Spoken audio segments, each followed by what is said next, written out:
What's up, my name's Erin, I sew stuff and I make sewing patterns, and this video is the sew along tutorial for my latest pattern, the Saddleback dress. It's a mini dress with a deep V, it's oversized, it's got fun style lines in the back. You can make it with sleeves, you can make it without sleeves, and it's also really hackable. Before we get started, I just wanted to outline a few little housekeeping things when it comes to this pattern. With all of the curved edges, that means a lot of the pattern pieces are cut across the bias in places, which makes it easy for those pattern pieces to stretch and warp. So all you need to keep in mind is what kind of fabric you're using. If you're using something that's quite lightweight like a rayon, or even some lighter linens and cottons, those pieces can stretch a lot, particularly around the neckline.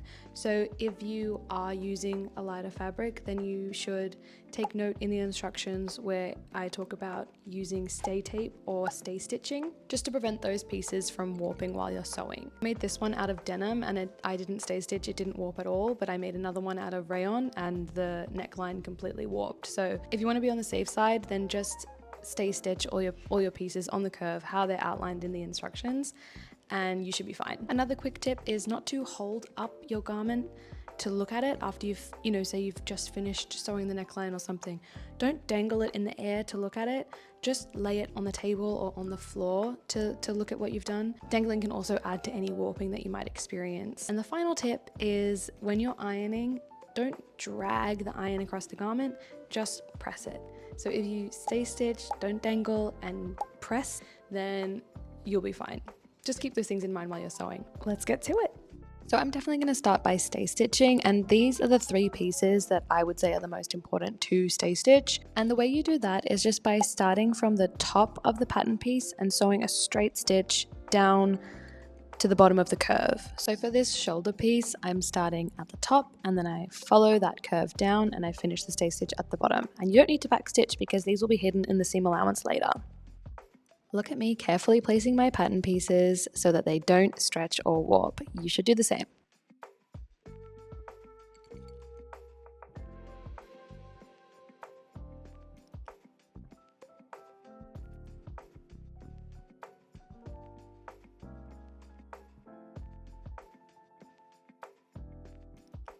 Okay, so I'm just going to put those pieces to the side and I'm going to grab the back bottom piece.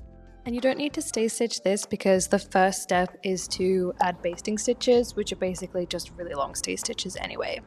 So what you need to do is find the notch, and from that notch to the edge is where you're going to add your basting stitches. And truly, for the best gathers possible, it is better to add 2 rows of basting stitches. So the first row of basting stitches should be done at about 1/4 of an inch or 1/2 centimeter seam allowance, and then the second one should be done in between that basting stitch and the edge of the fabric. That means that later on the basting stitches are going to be hidden inside the seam allowance and you don't need to unpick them later, which I like because I'm lazy. So for my basting stitches, I set my stitch length to 5 and I set my tension to about a 1. Not all sewing machines are the same, so your settings might look a little bit different. You can just look up what settings you need for your machine.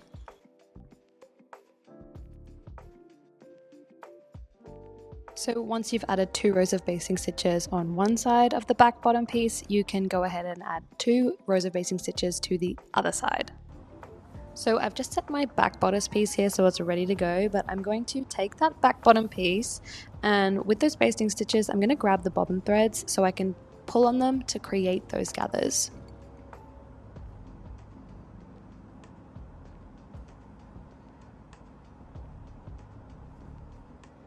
Just taking my time to figure out where I want my gathers to be. Sometimes I like to have more towards the bottom of the curve. I definitely don't like to have too many towards the top of the curve, but I just take my time to just figure out where I want them. Now I'm taking that back bodice piece and I'm just aligning it so I can see if my gathers are the correct length. This isn't the way I'm going to sew them together, it's just so I can align it and see if the back bottom piece is the same length as the back bodice piece now with those gathers. And those gathers are a little bit too short, so I'm just going to pull on them, stretch them out, make that bottom piece a little bit longer so that it matches nicely with the back bodice piece. I'm going to flip the back bodice piece so that they're right sides together, and I'm going to align the notch in the top of the back bodice piece with the straight edge of the bottom back piece. You don't want to align it with the point, you want to align it with the squared off corner. So I can just pin that there, and then I can align the bottom corner of the back bodice piece with the edge of the bottom back piece, and then I'll be able to align the notches and organize the gathers and pin those two pieces right sides facing.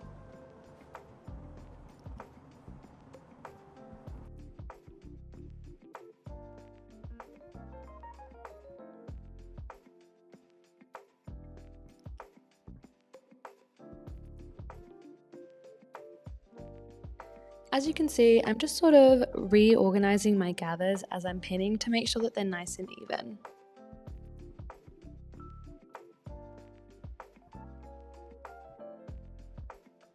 Once pinned, I'm going to sew them together with a straight stitch at 3/8 of an inch or a 1 centimeter seam allowance.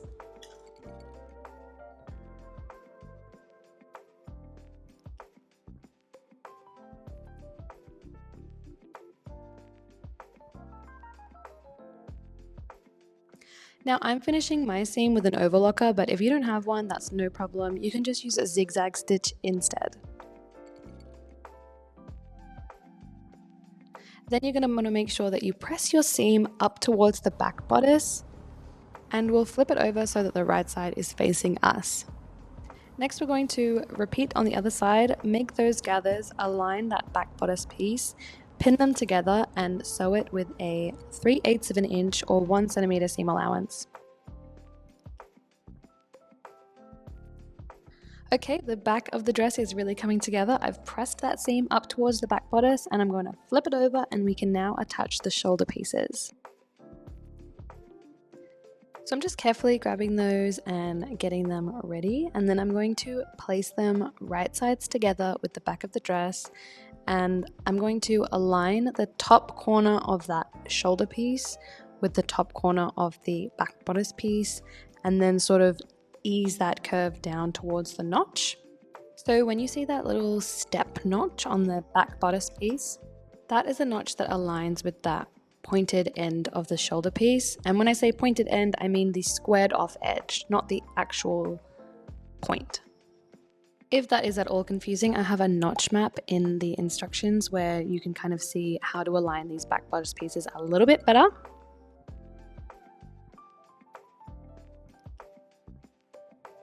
Now that's looking nice all pinned together. I will take the other shoulder piece and I will pin it to the other side of the back of the dress the exact same way.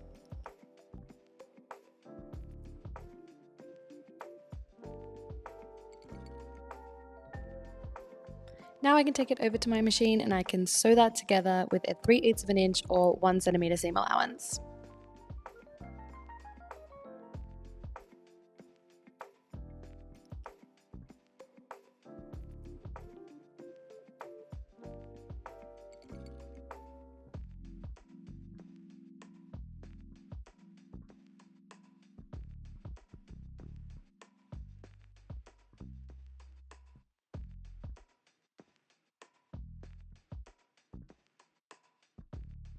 Then we'll finish that seam with a zigzag stitch or overlocker. And after finishing, press those seams up towards the shoulder pieces. And now we have a gorgeous saddleback dress back. We just need to put that to the side so we can get started on the front. So making the front starts out exactly the same as making the back. Grab that bottom piece and sew 2 rows of basting stitches from the notch to the edge on both sides of the bottom front.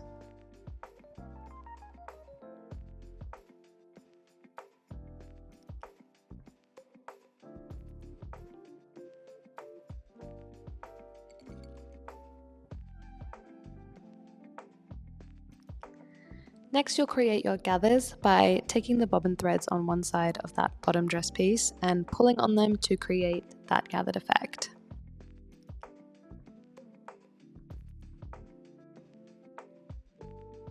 Now I'm carefully grabbing the front bodice piece so that I can align it and see how those gathers are lining up and make adjustments where I need to. Now I'm just flipping it over so that I can pin them right sides together organizing those gathers and aligning the notches and the edges.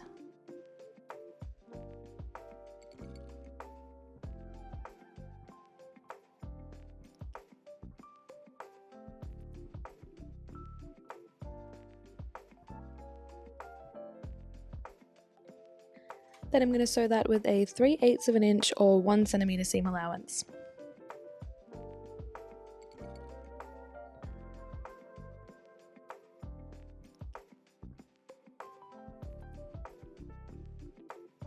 Once again, I will finish with my overlocker, but you can finish with a zigzag stitch, and then I will press that up towards the bodice piece.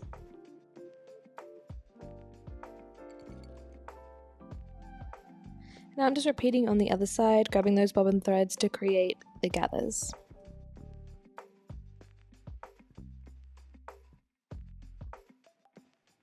Now I'm taking that front bodice piece and I'm placing it right sides together with the bottom front piece.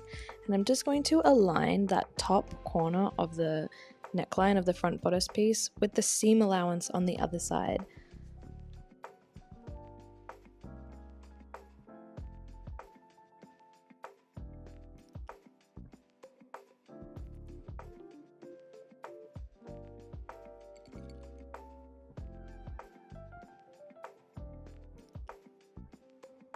Now I'm just going to pin the rest, aligning the notches and the edges and making sure that those gathers are all nice and neat.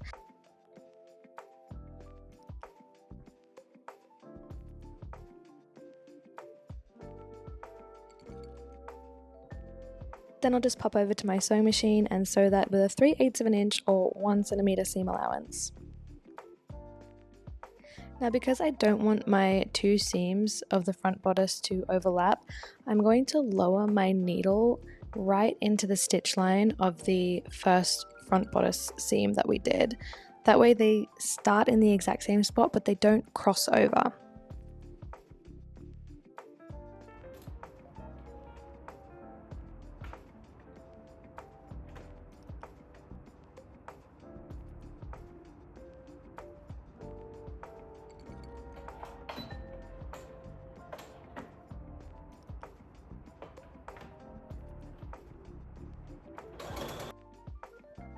And here I'm just sewing really carefully, sort of rearranging my gathers as I go to make sure that it's nice and neat.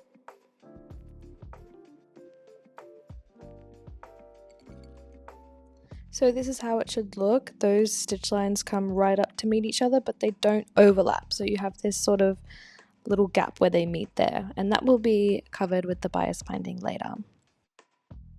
Finish your seam and we'll press that up towards the front bodice as well. And just like that, the front of the dress is pretty much done. So we're just going to flip her over and grab those pocket bags to prepare them. And all you need to do to prepare them is to finish the curved edges with a zigzag stitch or overlocker.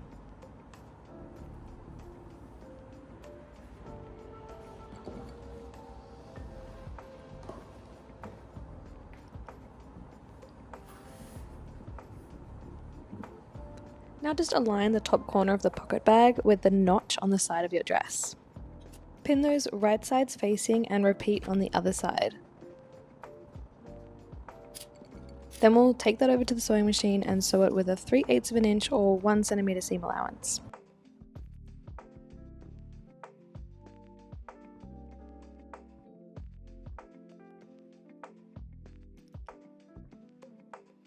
Next we'll finish the entire side of the dress on both sides, so starting from the bottom of the armhole and finishing at the hem, which will finish the entire side including the pocket bags.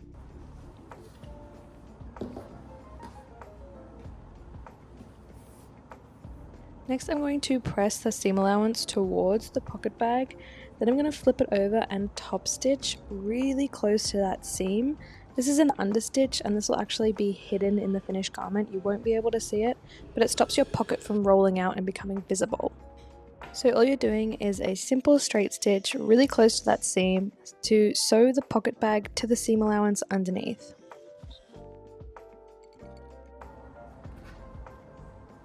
Now we're going to repeat those steps on the back of the dress, so attaching the pockets, finishing the sides, ironing and understitching. Once you've done that, take the back of the dress and the front of the dress and place them right sides together, and now we're going to pin them together starting at the shoulders.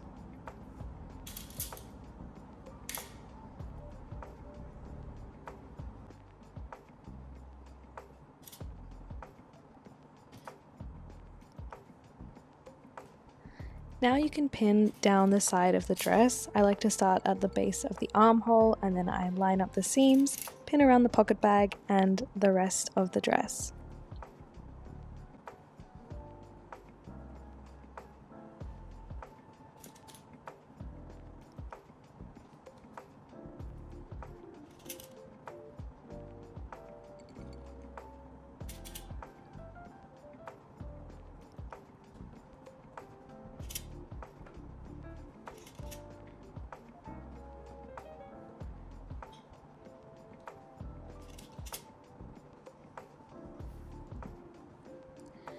Now you can sew the shoulder seams and the side seams both with a 3/8 of an inch or 1 centimeter seam allowance.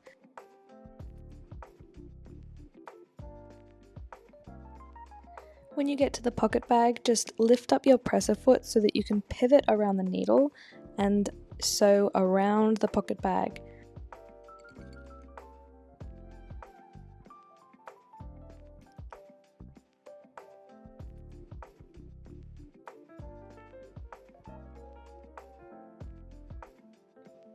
When you get to the other end of the pocket bag, simply lift up your presser foot again to pivot back down the remainder of the dress. Then finish those shoulder seams with a zigzag stitch or overlocker.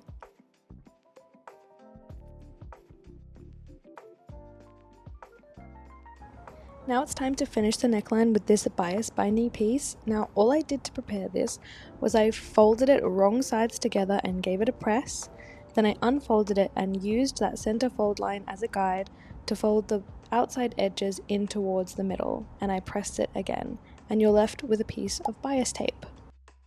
The first thing you need to do is take that bias binding piece and place it right sides together, aligning the midpoint notch on the bias binding piece with the center back.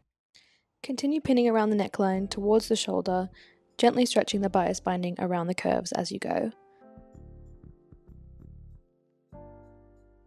Continue pinning until you reach the center front V-neck.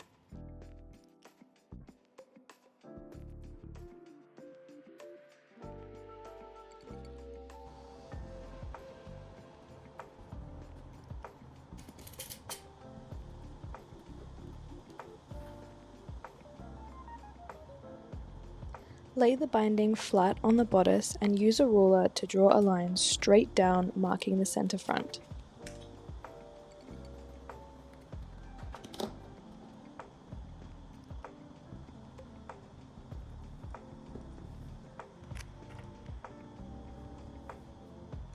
Continue pinning down the other side of the neckline.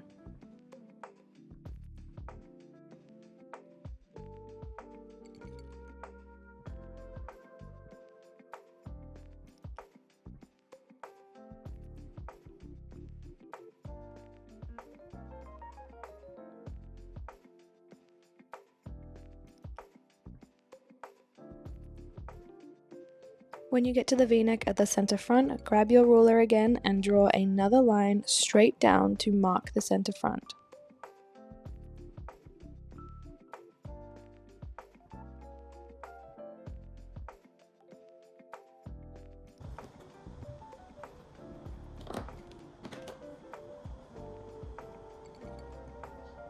Now we're just going to take out those last few pins so that we can take the two ends of the bias binding and place them right sides together, lining up those two lines that you just drew on each end.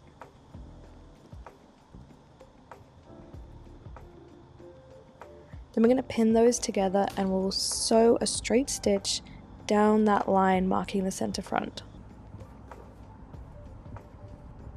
Now that's done, I'm just going to trim off that excess seam allowance and press that seam open. Okay, so I just put those pins back in the center front and now I'm going to sew around the bias binding at a scant 3/8 of an inch seam allowance. So that's about 0.8 centimeters. And I'm going to start at the center back, sew around to the center front. When I get to that seam on the bias binding at the center front, I'm going to pick up my presser foot and pivot and go back up the other side, finishing at the center back.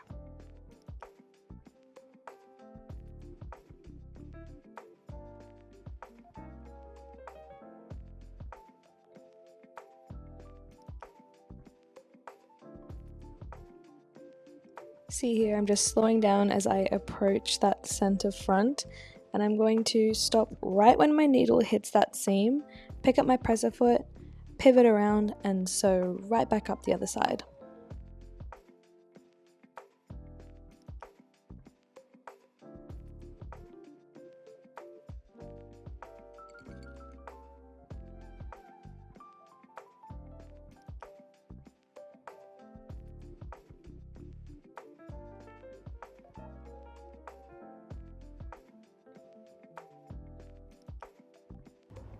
Now we need to trim and clip the seam allowance of the bias binding so that it's not so bulky when we turn it into the inside of the dress. So I'm starting out by clipping into that center front neckline, and then I'm going to trim around the entire seam allowance, and I'm actually going to trim the seam allowance of the bias binding a little bit more than the seam allowance of the actual dress piece. And this staggering makes it so that when we flip the binding onto the inside of the dress, it's not as bulky. The layers of fabric are not as thick. I'm also going to clip directly into the seam allowance. This just helps, again, with making sure that it's not too bulky. And I really don't recommend using fabric scissors for this like I am. I just didn't have any clippers on hand, mine broke. Use smaller scissors because you really don't want to cut into your stitch line, because then you're going to have to do the whole neckline all over again.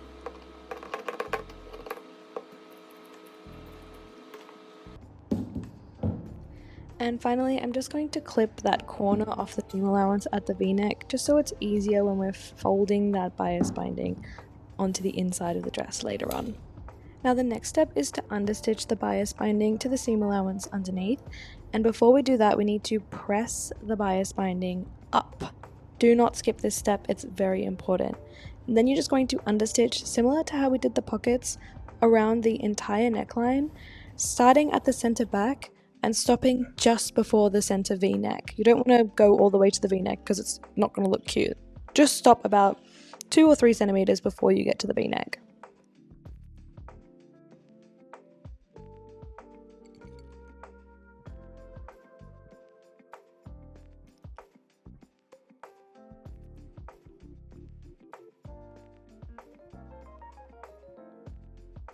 Then to understitch the other side, you again start at the center back, sew down, and stop about 2 or 3 centimeters before you get to the V-neck. Okay, I hope you haven't unplugged your iron, because the next step is to press this binding in towards the inside of the dress. So what you want to do is make sure that the fold of the bias binding is covering the seam allowance underneath. Then when we sew the binding to the dress, all that seam allowance is hidden underneath it. For the V-neck, I'm just going to fold up that blunted corner and then fold the edges in over the top of it to make sure that that part of the V-neck is nice and neat.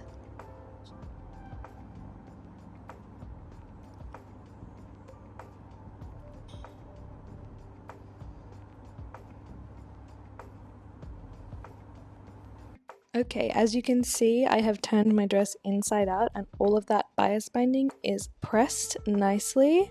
And now that it's pressed, I am ready to take it over to my sewing machine, and I'm just going to sew a straight stitch as close to the edge of that binding as possible, making sure that all the seam allowance is getting caught underneath it. And I'll just give you a little peek of what it looks like here at the V-neck. Everything is folded and tucked in. There are no visible raw edges. So when I stitch that down, it's going to look tidy on the inside and on the outside. And once again, I'm going to start at the center back, work my way down, pivot at the seam, and go back up the other side, finishing again at the center back.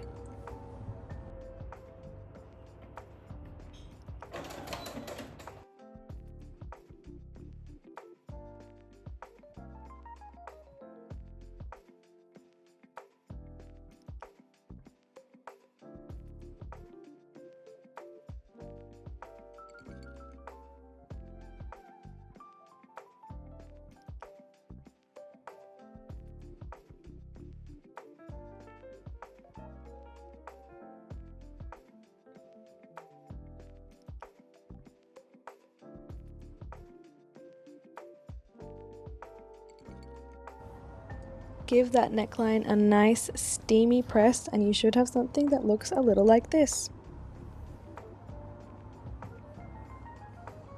Moving on to the armhole binding. If you're adding sleeves, I will get to that in a minute, but first the binding, we're going to press it together to create that bias tape just like we did with the neckline binding.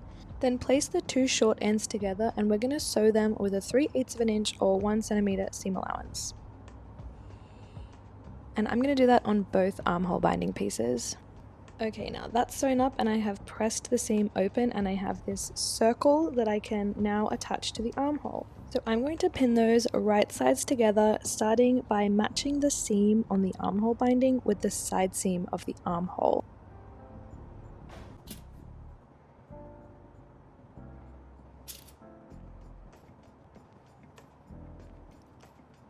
Now I'm just sort of arranging that binding around the armhole and pinning it as I go. You might need to gently stretch the binding to fit around the armhole, and I'm just making sure that there's no little bumps or folds that could get caught underneath my needle when I'm sewing.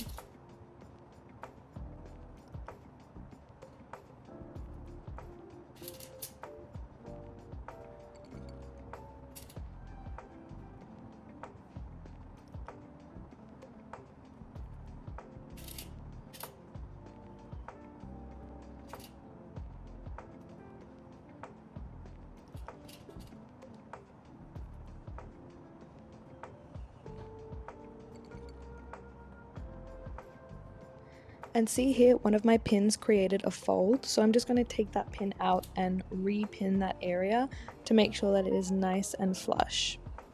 Manipulating the armhole into the shape that it's going to be when it's sitting on my body can be really helpful with this step.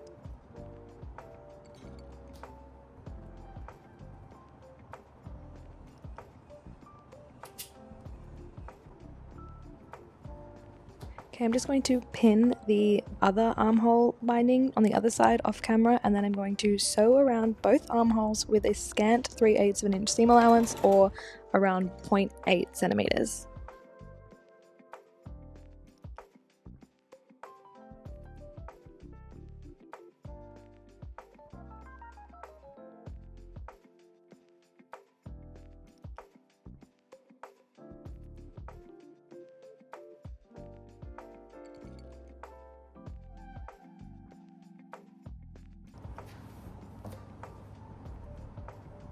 Next, we're going to trim and clip the armhole seam allowance, just like we did on the neckline.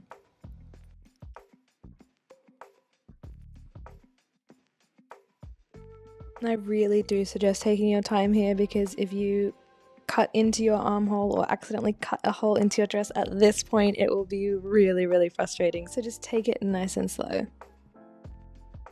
Now what you won't see right around here, because my camera died, is that I press the armhole binding up towards the seam allowance and understitch it just like we did on the neckline as well. Then I'm going to flip it in towards the inside of the dress, press it again, and stitch really close to the edge of the binding, making sure that all of that seam allowance is hidden underneath. And that'll be the armhole binding done. Then you can just give it another steamy press around the armholes and you'll be ready to move on to hemming. Alright, for those of you who are adding sleeves, grab your sleeve piece, fold it right sides together, and sew it closed with a 3/8 of an inch or 1 centimeter seam allowance.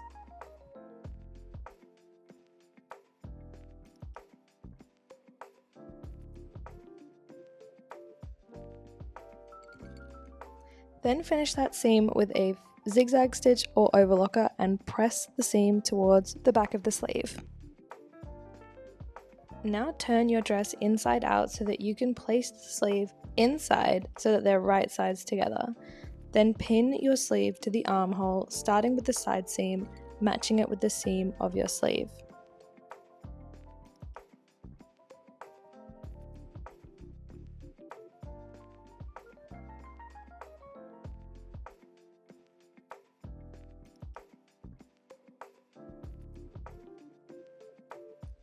Then continue pinning the sleeve around the armhole, matching the notches and making sure there are no weird folds or bumps.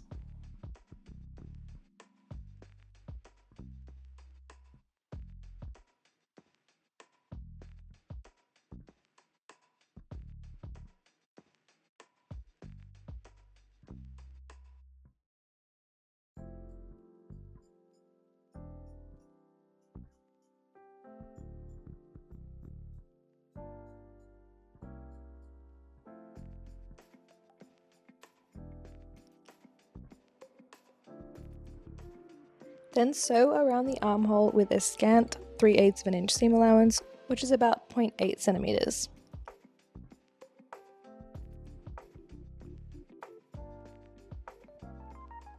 Finish your sleeve seam with a zigzag stitch or overlocker.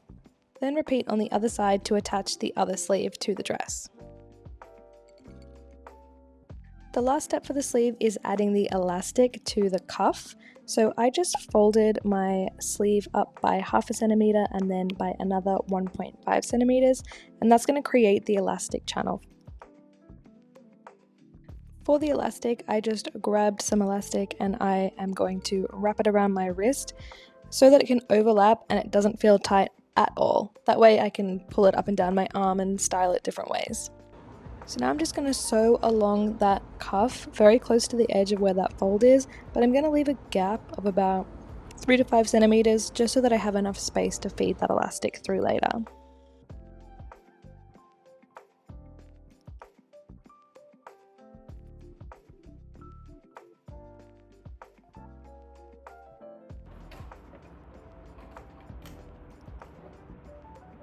So you can see I have my little gap here, and that's where I'm going to put the elastic. So I've just pinned a safety pin into one end of the elastic, and that way I can feed it through the channel pretty easily. I'm going to pin the other side to the sleeve just so that I don't lose it. I'm going to pull it through all the way around.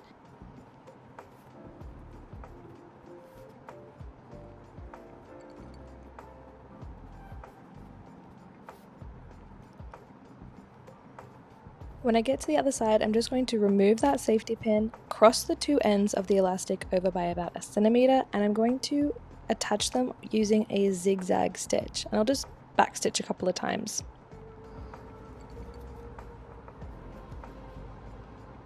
Okay, now that's attached, I can pop that elastic back into the channel and close that gap that we left.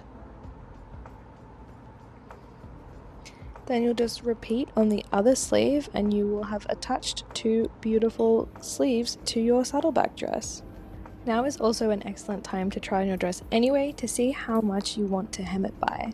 For me and this dress, I just folded up the hem by 0.5 centimeter and then again by another 2 centimeters, and then I'll just straight stitch around the entire skirt of the dress and that will be the dress hemmed.